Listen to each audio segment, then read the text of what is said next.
नमस्कार दोस्तों। इस वीडियो में कंप्रेसर क्या है और इसके कितने टाइप्स होते हैं और कंप्रेसर कैसे वर्क करता है इसके बारे में जानेंगे और कंप्रेसर के कुछ इंपॉर्टेंट पार्ट्स पर भी थोड़े बहुत डिस्कशन करेंगे। जानकारी अच्छे से समझ आए इसके लिए वीडियो को पूरा ज़रूर देखें और ऐसे वीडियोस के अपडेट पाते रहने के लिए हमारे चैनल को सब्सक्राइब करना ना भूलें। दोस्तों, सबसे पहले हम ये जान लेते हैं कि कंप्रेसर क्या होता है। कंप्रेसर के नाम में ही उसका काम छुपा हुआ है। कंप्रेसर का हिंदी अर्थ होता है संपीड़ या संक्षिप्त करना या संकुचित करना, यानी कि किसी भी पदार्थ के बड़े मात्रा को एक छोटे स्थान में बहुत संक्षेप में समाहित कर देना या स्टोर कर देना।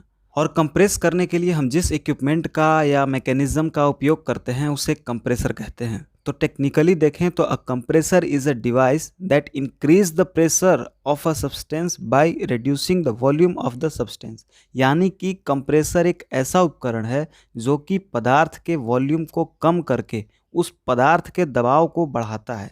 यहाँ पर वह पदार्थ गैस फॉर्म में ही होगा, क्योंकि गैस की एक प्रॉपर्टी है जो कि कंप्रेसिबल होता है। गैस को दबा सकते हैं आप, कंप्रेस कर सकते हैं। पानी में ये गुण नहीं होता, बहुत कम मात्रा में ही उसको आप प्रेस कर सकते हैं, लेकिन बहुत ज़्यादा कंप्रेसिबल नहीं होता। गैस बहुत ज़्यादा कंप्रेसिबल होता है। गैस को कंप्रेस आप कर सकते हैं।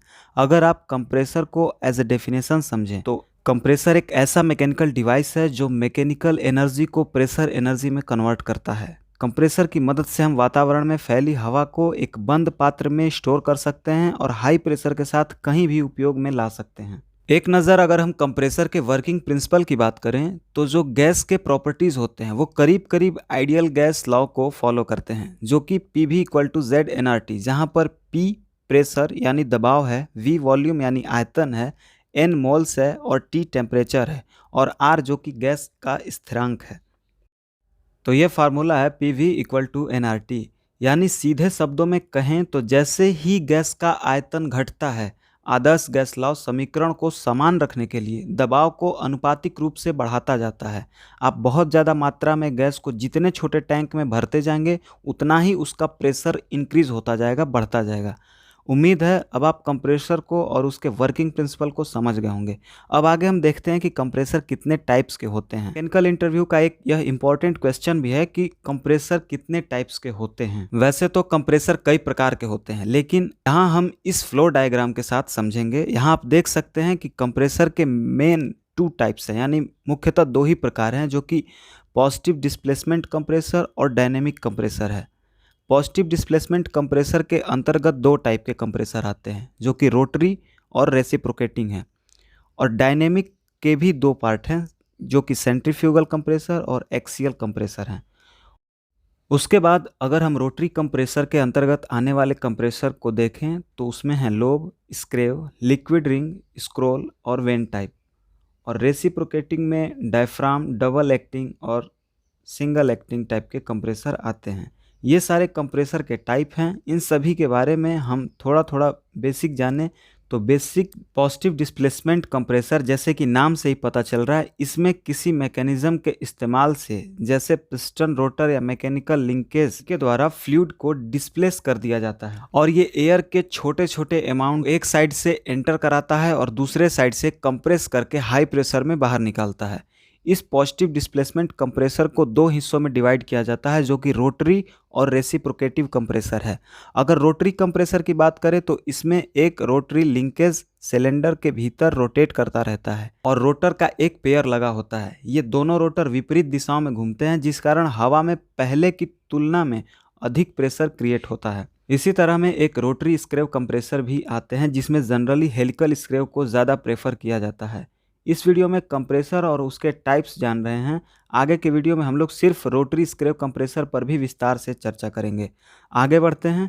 उसी में रेसिप्रोकेटिव कंप्रेसर, ये एक दूसरे प्रकार का पॉजिटिव डिस्प्लेसमेंट कंप्रेसर होता है, जिसमें सिलेंडर के भीतर रेसिप्रोकेटिव एक्शन के लिए एक पिस्टन रिस्पॉन्सिबल होता है। एयर कंप्रेसर के दूसरे पार्ट यानी डायनेमिक कंप्रेसर की बात करें तो डायनेमिक एयर कंप्रेसर एयर के मोमेंटम के साथ डील करता है। इस प्रकार के कंप्रेसर रोटेटिंग इंपेलर के मदद से डायनेमिक मोमेंटम जनरेट करता है, जो कि फ्लोइंग एयर के प्रेशर को बढ़ाता है। डायनेमिक कंप्रेसर का प्रयोग पेट्रोलियम और केमिकल इंडस्ट्री में ज़्यादा होता है।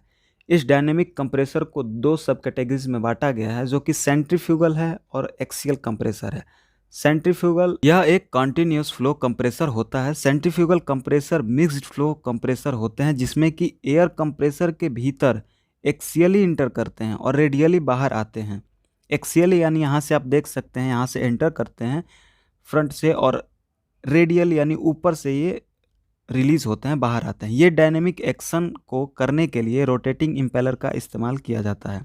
रोटेटिंग इम्पेलर एयर को हाई इनर्शियल फोर्स प्रदान करती है। एयर फ्लो जो होता है उसे कंप्रेसर के भीतर से सेवरल स्टेज में जाना पड़ता है और प्रत्येक स्टेज में एयर को इम्पेलर जो कि मूविंग एलिमेंट है और डिफ्यूज़र जो कि स्टेशनरी एलिमेंट है, इसके द्वारा गुजरना पड़ता है, जहां ये अपना वेलोसिटी खो देते हैं और प्रेशर गेन करते हैं, प्रेशर को इंक्रीज करते हैं। इन स्टेज के आखिरी में हाई कंप्रेस्ड एयर बाहर आती है। सेंट्रीफ्यूगल कंप्रेसर का इस्तेमाल स्मॉल स्केल इंडस्ट्रीज में होता है जहां की कम एयर के प्रेशर की ज़रूरत होती है, क्योंकि इसका स्मॉल फ्लो रेट और लो एफिशिएंसी होता है। इसमें जो सबसे बड़ी एडवांटेज होती है वो यह है कि इसका मैन्युफैक्चरिंग कॉस्ट बहुत कम होता है। और इसी डायनेमिक कंप्रेसर के दूसरे पार्ट यानी कि एक्सियल फ्लो कंप्रेसर की बात करें, इस कंप्रेसर के रोटर में बहुत सारे रो होते हैं और ये जो एयर को हाई प्रेशर में कंप्रेस करने में मदद करते हैं। ये एयर को कंटिन्यूअसली कंप्रेस करते जाते हैं। कंप्रेसर के रोटर में बहुत सारे स्टेशनरी और रोटेटिंग ब्लेड्स भी होते हैं, जहां रोटेटिंग ब्लेड्स एयर के टॉर्क को बढ़ाते हैं, वहीं स्टेशनरी ब्लेड्स एयर की वेलोसिटी को कम करते हैं। अब जब एयर कंप्रेसर के भीतर एंटर करती है इसमें ज़्यादा वेलोसिटी होती है और लो प्रेशर होता है, लेकिन आखिरी में एयर फुल्ली कंप्रेस्ड हो जाता है। चूँकि इसमें बहुत सारे ब्लेड अरेंजमेंट हैं, इसलिए कंप्रेसर का स्ट्रक्चर बल्कि और कॉम्प्लेक्स होता है, जो कि इसकी कॉस्ट को बढ़ा देता है। एक्सियल फ्लो कंप्रेसर में जो मेन एडवांटेज है वो ये है कि इसकी हाई एफिशिएंसी होती है और ये हाई मास फ्लो रेट भी प्रदान करता है।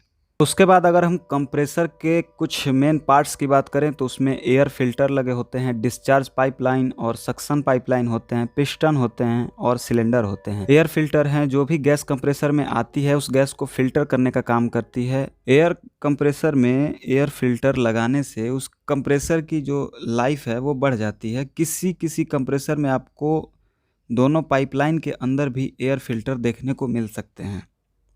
उसके बाद डिस्चार्ज पाइपलाइन है, इसका उपयोग सिलेंडर के अंदर आई हुई गैस को बाहर छोड़ना होता है, जो गैस सिलेंडर के डिस्चार्ज लाइन वाले पार्ट में आती है। उसी तरह सक्शन पाइपलाइन है, इसका भी उपयोग गैस को कंप्रेस करके अंदर लाना होता है। यह लाइन सिलेंडर के दूसरी तरफ होती है, वहाँ से यह गैस को अंदर लाती है, फिर पिस्टन में भेज देती है। और सक्शन लाइन के बिना गैस का अंदर आना थोड़ा मुश्किल है। उसके बाद है पिस्टन। पिस्टन का उपयोग गैस को सक्शन लाइन वाले पार्ट से डिस्चार्ज लाइन वाले पार्ट में ले जाना होता है।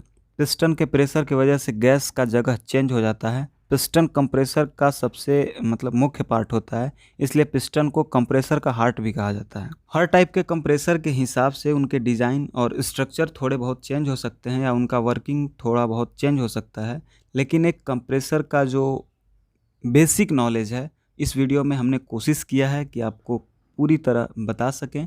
मुझे उम्मीद है कि इस वीडियो को देखकर आपको कंप्रेसर क्या है और उसके कितने टाइप हैं, ये कैसे काम करता है, सभी समझ आ गया होगा। और जानकारी अच्छी लगी तो वीडियो को लाइक और दोस्तों के साथ शेयर ज़रूर करें। कोई सुझाव या किसी भी टॉपिक पर अगर आप वीडियो चाहते हैं उसके लिए कमेंट बॉक्स में कमेंट कर सकते हैं। मिलते हैं ऐसे ही इंटरेस्टिंग और न्यू टॉपिक के साथ अगले आने वाले वीडियोज़ में। Thank you.